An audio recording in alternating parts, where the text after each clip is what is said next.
Hello, आज बात करते हैं सामाजिक मुद्दों पर जो हो रहा है ना हलचल, उसकी बात करते हैं। आप कहोगे कि भाई सामाजिक मुद्दों पे बात करने के लिए है बे तू ही है। तो मैं आपको कहना चाहता हूँ कि मैं ही नहीं, आज की डेट में हम सब अगर सामाजिक मुद्दों पर बात करें, सामाजिक मुद्दों पर अगर काम करें, सामाजिक मुद्दों को लेकर हम सड़क पे आएँ, तो कई हद तक हमारे देश में सुधार हो सकता है। लोग कर रहे हैं, मगर कब तक कर रहे हैं? फैसला आ गया, समझौता हो गया। अभी बंगाल में एक वो ट्रेनी डॉक्टर के साथ रेप हुआ, बलात्कार हुआ। ये नई बात थोड़ी ना है। हमारे देश में पता नहीं कितने लोगों के साथ होता है ऐसा। मैं ये नहीं कह रहा कि वो एक पहली बार हुआ है, पहली बार नहीं हुआ है, हमारे देश में होता है। लेकिन जो एक बड़ा प्रोफाइल है जिसके लिए आवाज़ उठाई जाती है, तो एक बड़ा मुद्दा बन जाता है। ऐसे कई अनगिनत लड़कियां हैं, गरीब लड़कियां,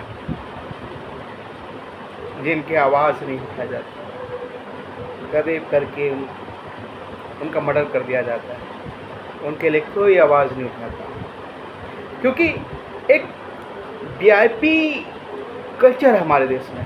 अगर उस क्राइम को किसी वीआईपी ने करा है, जैसे कि इस बंगाल के केस में भी है कि कोई ना कोई वीआईपी आदमी जरूर इसमें इन्वॉल्व होगा। अगर किसी केस में वीआईपी आदमी इन्वॉल्व है, तो उसकी दिशा दशा बदल दी जाती है। कोर्ट में केस चल रहा है हमारे, लेकिन फिर यही है कि कठोर से कठोर सज़ा क्या दी जाए। कठोर से कठोर सज़ा को आप छोड़ दीजिए, आप जांच कठोर रूप से कर दीजिए, मामला आपका भी सुधर जाए।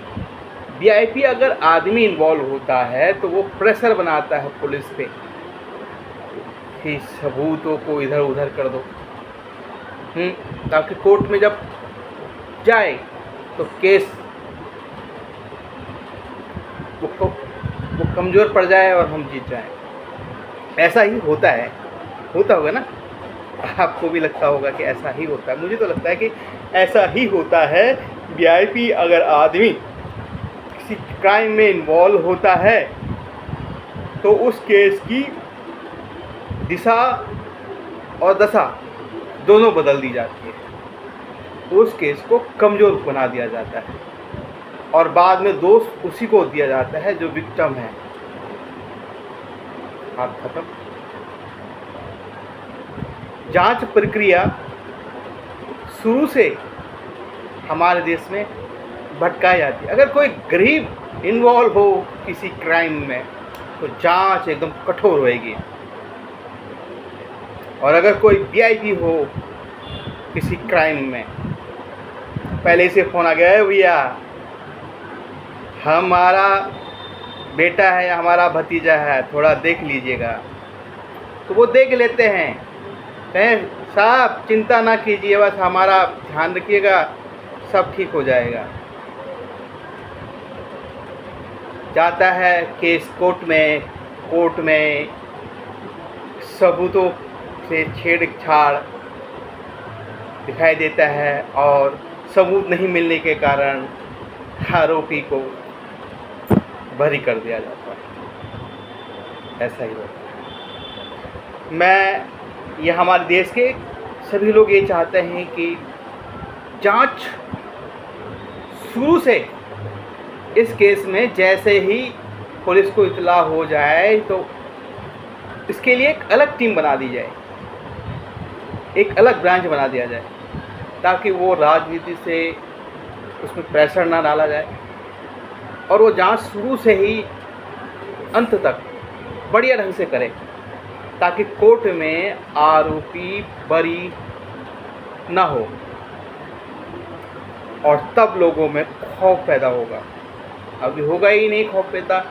वीआईपी हैं, वीआईपी हैं, कोई बड़का आदमी है। अभी देखा ना आपने, वो एक बड़ा घर से, बड़ा गाड़ी से एक बड़े बाप के बेटे ने 2 मासूम लोगों की जान ले ली हैं। बाइक में जा रहे थे, क्या हुआ? कुछ नहीं हुआ। सबूत को हटा दिया गया, ठंडा कर दिया गया, केस कोर्ट में जाएगा, बरी हो जाएंगे। कोर्ट की गलती नहीं है, जांच करने वाले प्रभावित बेचारे, वो भी जॉब कर रहे हैं, नौकरी कर रहे हैं, छोटे लेवल। अब आता है प्रेशर बड़े लेवल पे, बड़े लेवल वाले छोटे लेवल पे प्रेशर डालते हैं। केस को बिल्कुल नॉर्मल कर दिया जाता है और कोर्ट में आ जाने के बाद कुछ दिनों के बाद बरी हो जाता है। लोग भूल जाते हैं कि उसके लिए आंदोलन भी हुए थे। धन्यवाद। मेरी छोटी सी बात अगर आपको बुरी लगी होगी तो मैं माफ़ी चाहता हूँ। धन्यवाद।